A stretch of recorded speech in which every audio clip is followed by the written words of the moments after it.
Dan kini kita akan coba mengupdate informasi mengenai pasca gempa yang terjadi di Maluku Tengah. Kita sudah terhubung bersama dengan Kepala BPBD Maluku Tengah, ada Bapak Latif K. Selamat siang, Pak Latif. Selamat siang, Mas. Ya, Pak Latif, sejauh ini dampaknya apa saja yang dirasakan? Tadi kita sampaikan ada ribuan warga yang mengungsi ke hutan bahkan. Iya, baik. Jadi pasca gempa kemarin sampai dengan hari ini, gempa itu masih terasa dan terus beberapa kali gempa susulan. Dan ini yang menyebabkan masyarakat sebagian besar masih tetap berada di tempat pengungsian. Nah, di dataran yang rendah itu sudah kami arahkan untuk kembali ke tempat yang lebih tinggi. Dan ini sesuai dengan hasil koordinasi kami dengan pihak BMKG, bahwa memang ada potensi-potensi gempa susulan, dan memang itu harus kita hindari dan kita selamatkan warga masyarakat. Pak Latif, kami mengkonfirmasi ada kurang lebih 147 warga ini yang diungsikan. Lantas tempat pengungsiannya ini apakah sudah sesuai ataupun kekurangan mungkin tempat tidur atau apa, Pak? Baik, jadi kami saat ini tengah berada di lokasi dan kami berada di salah satu posko penanganan di Desa Yaputi. Pagi tadi kami bersama Pak Bupati melihat kondisi masyarakat di pengungsian dan Pak Bupati berada di lokasi yang sebelah, saya berada di Desa Yaputi. Dan kami sudah temukan beberapa data yang terbaru terkait dengan jumlah pengungsi.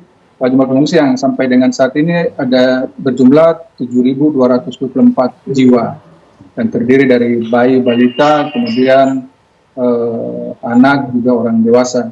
Dan itu tersebar di 4 titik atau 4 lokasi yang terdampak gempa, yaitu Desa Haya, Desa Tehuru, Desa Saunulu, dan Yaputi.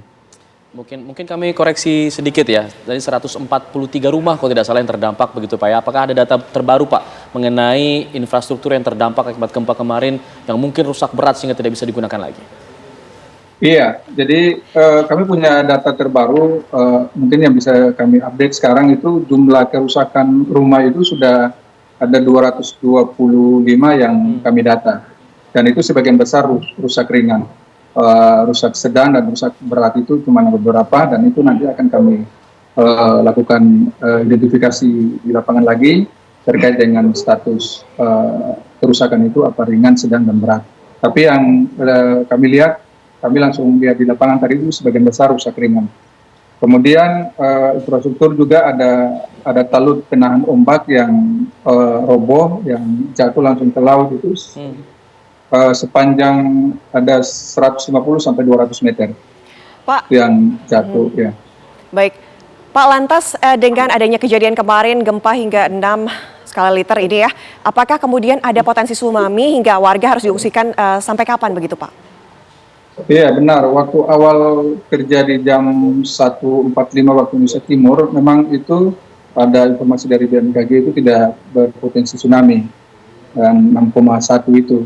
Cuman BMKG kembali merilis informasi terbaru bahwa masih ada terjadi potensi gempa juga yang akan menyusul.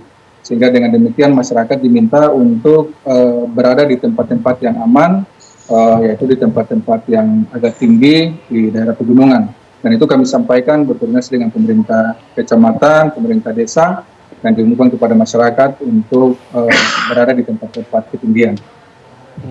Baik, terima kasih Pak Latif K. Kita harapkan Maluku Tengah bisa kembali bangkit pasca bencana yang menghantam di sana. Terima kasih Pak, selamat siang.